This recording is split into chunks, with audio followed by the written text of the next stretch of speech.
Hi guys, so in this video I want to show you how you can train your neck to be more mobile, but we're not necessarily only going to focus on the neck, we're going to focus on the rest of the spine as well, because for so long when I was suffering with neck pains, I put all my focus on only training the neck, and I was treating the symptoms rather than trying to get down to the main cause. And the main cause was in fact that my thoracic and the rest of my spine was just stiffened up and it wasn't moving. And if the rest of your spine doesn't move, how can you expect your neck to be able to function properly? I'm going to share with you a couple of the exercises that have completely transformed my life, literally, because I was in so much pain before I started doing these. I'm not saying that these exercises are going to fix your pain, because everyone's is completely different and we don't know what the exact cause of yours is. But if you're missing these exercises from your training routine, if you're not doing these, then just by introducing them into your routine could have or make a hell of a difference in your training and the results that you get. Okay, so the first exercise we're going to cover is spinal segmentation, and we're going to do this in a cat-cow position. And to do this, I'm going to use Hallie as a demonstration so that I can show you exactly what should be going on in each section of your spine. Okay, so we're just going to start on our hands and knees. Okay, she's got her knees in line with her hips and she's got her shoulders in line with her hands. She's going to push up into a cat stretch. Okay, so here she's fully flexed, she's got her hips tucked under as well, and her neck is tucked. In this position, we're going to start from the lower back and we're going to work our way up the spine. And to show you visually what's going on is I'm going to place my hand on Hallie's spine and I'm going to walk up. Don't move yet, Hallie. I'm going to walk up the spine, okay? I only want her to move the part of the spine that my hands are touching. Okay, so starting here, Hallie's going to pull this part of her spine away from don't go any further, away from my hand. To do this, she's actually tilting the hips. She's anteriorly tilting the hips and she's drawing her belly button down towards the ground. And as I move up, she's going to think about segmenting that part of the spine. Nothing changes here. And we're just working our way up the spine, trying to segment each section as we go up. Now we're getting to that thoracic spine, okay? And she's coming up into extension. She finishes off with her neck in this position. She's in that cow stretch. Now we're going to do this in reverse. So starting low again, she's going to push into my finger and we're working our way up and she's just pushing into my fingers. She's pulling her belly button in and we're working all the way down, fully tucked into that start position again. So I'm just going to get Hallie to demonstrate 2 more reps. So starting low, keeping this tucked.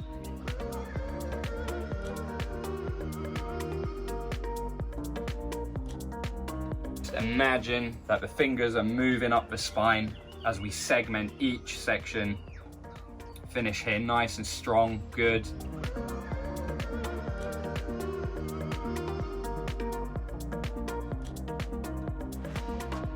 So something you can also do when you're doing this is to make sure that your hips aren't moving back and forward. We only want to move the spine. We can place the foam roller behind us, okay? And as she segments, so she starts in that cat stretch again. As she segments, she's not going to move towards that roller. She's going to keep her hips where they are. And you'll know if you end up touching this that you're moving too much in the hips. That's great, really good. So if you're following these exercises as part of your program, you've already been prescribed the duration of the exercise or the reps. If you're watching this on YouTube though, and you've not got a program that you're following, then I just advise that you put a timer on your watch for about 60 seconds and you just go through the motion of this movement until the timer runs out, and do that 3 times, so for 3 sets. So these next 2 exercises focus on stretching and strengthening the muscles in your neck. And to do this, you're going to need a foam roller or a yoga block. Ideally, the yoga block is going to be better. You need a wall as well. We're going to lean up against the wall. We're going to place this foam roller or your yoga block on the back of your head, okay? Just above the neck. From here, what I want you to do is keep your chin up, so the chin always stays level, but we're actually gonna push the chin forward and allow the shoulders to come back towards the wall. From here, I'm gonna pull the chin in and push the shoulders away from the wall. So just to demonstrate again.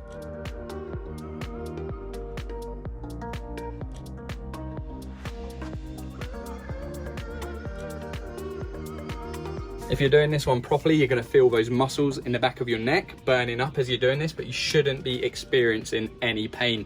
The goal is not to get the shoulders to the wall, it's only to go as far as you can comfortably move within your range of motion, no further. We're just trying to strengthen those muscles. The second exercise is very similar to the first one, except we're going to change the position where we put the yoga block or the foam roller on the back. So we're still up against the wall. We're now going to place the roller on the upper back, and the aim here is the exact same movement. Okay, we're bringing our chin in, tucking back, as if we're trying to get our head back towards the wall. We go as far as we can, and then we push forward. So pull back.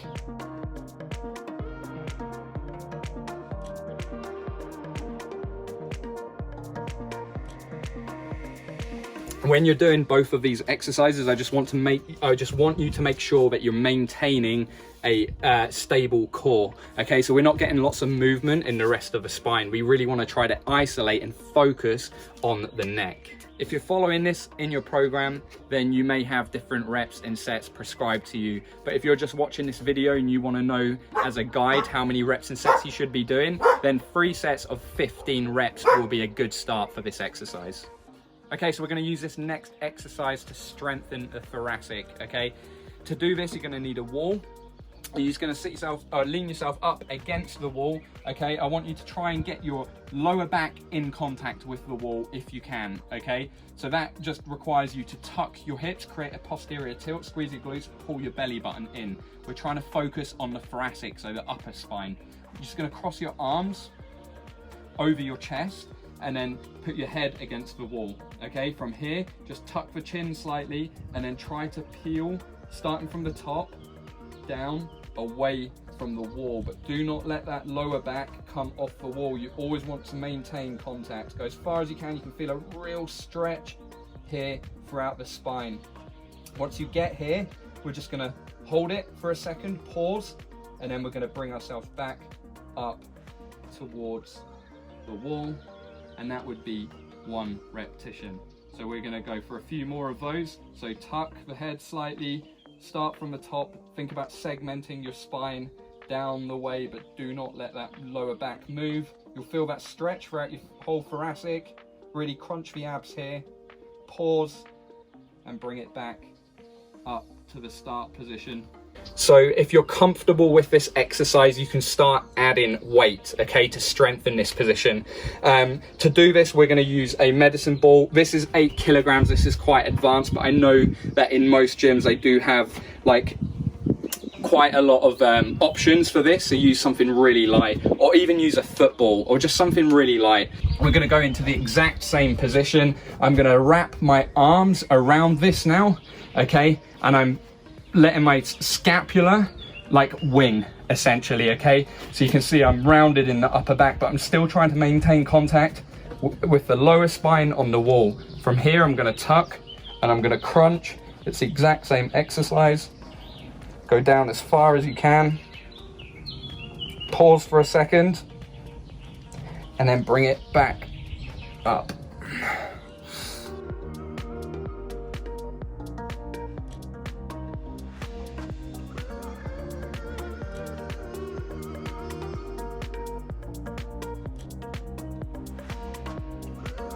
Okay, so doing it up against the wall just teaches you to work only that upper spine, okay? Once you get comfortable with that, you can do it away from the wall. So the exact same exercise, but now you haven't got the guidance of the wall. You've just got to try and maintain that lower spine and that core stability whilst you do the movement without compensating and moving elsewhere in the body. So to demonstrate, you're just gonna pick up the ball again, hug it, okay? Squeeze your glutes, pull your belly button in nice and tight, and then from here we're gonna flex as much as we can. Try not to let that lower back move. And then as we come up this time now, imagine you're trying to lift that ball up as high as you can. You can get a lot more extension in the thoracic, okay? Try not to let your ribs flare.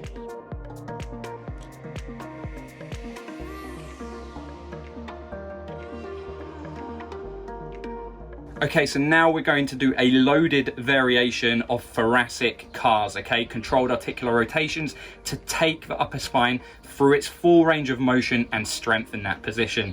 To do this, again, we're going to use a medicine ball, but do not jump straight onto a medicine ball if you're not already performing CARs for your thoracic before this. This is a progression. This is quite advanced variation, obviously loading the exercise up.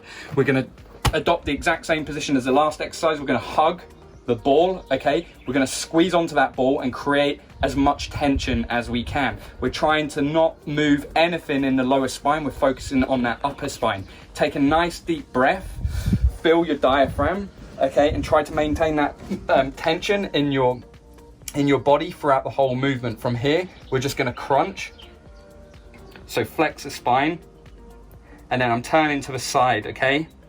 So twist until you hit that block. You can't go any further. I'm then going to lean my shoulder over into this. So think about laterally flexing, okay? And once you hit that block again, we're going to extend. So I'm lifting the ball up as high as I can, and I'm working my way round to the other side.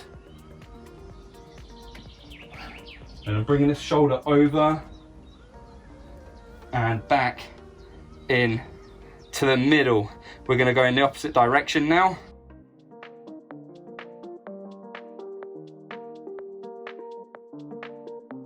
And that's one rotation. So for the thoracic CARs, we usually say to do this for a minimum of 3 rotations in both directions, minimum on each joint. So if you're following this on YouTube, you're not following it from a program, then go for 3 rotations as a minimum, but it can be anywhere up to whatever you want. Just to make a point, a lot of the exercises that I'm demonstrating, I've been doing them for a long time, so I'm using load. But if you're new to this, I don't suggest that you just go in and start doing this with weight. I've got other videos that do more basic variations of these exercises, so you can start from the beginning and progress to these exercises I'm doing. But just seeing me doing these with weights is a clear demonstration of the progressions and what you might be doing in the future if you stick to those progressions and build strength in your joints. Thanks for watching the video, guys. I hope you found it useful. Hopefully you find these exercises as useful as I have. They've really helped me to relieve tension and pain in my neck.